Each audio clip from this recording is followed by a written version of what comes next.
Hello. Thank you for inviting me to be a part of this wonderful celebration of all the books that helped turn American seekers like me toward the profound treasures of India. Autobiography of a Yogi has no doubt been the most influential.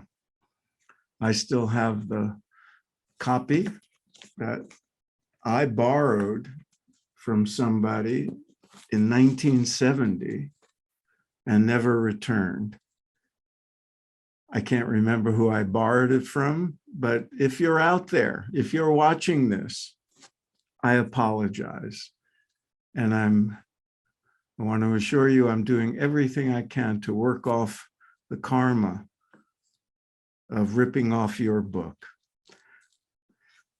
When I researched Yogananda's early life, what stood out most for me was the unmistakable, unambiguous stamp of Dharma. It was obvious in learning about his childhood that he was meant to be a renunciate. He was meant to pursue God realization with single-minded determination and was meant to be a spiritual leader of some stature.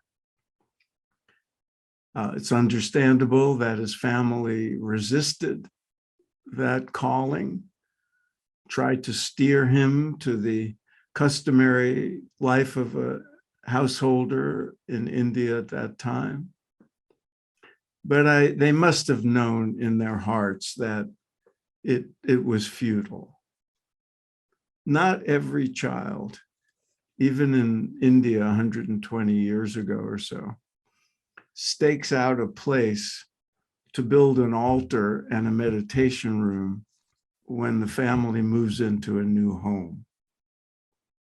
Not every 8-year-old goes missing late at night and has his family chasing, looking everywhere for him, only to be found meditating for hours in a temple. And not every child has visionary and celestial experiences like he did.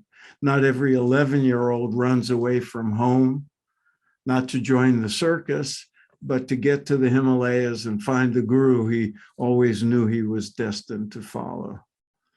And then when he's tracked down and brought home, tries again a few more times.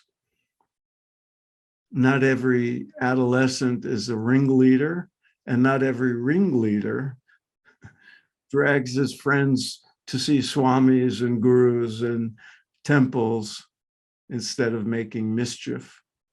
And not every 15-year-old creates an ashram on his friend's family property. In a book that's filled with miracles and wonders, the most meaningful to me, and they're not actually all in Autobiography of a Yogi, are the series of uncanny events, seeming coincidences that unfolded in time and space to make it possible for Yogananda to fulfill his destiny to sail to America and to play a vital role in transforming the spiritual landscape of the modern world. As he himself predicted, the autobiography has been a major reason why his impact continues nearly 7 decades after his passing. I'm actually now rereading it again for a course I'm teaching in January. And I've already learned something new on page 1, even though I've read it a number of times before. So I encourage everyone, no matter how many times you've read it, to come to it again with fresh eyes from time to time. So thanks again for inviting me. And now I'll look forward to hearing what all the other wonderful speakers have to say.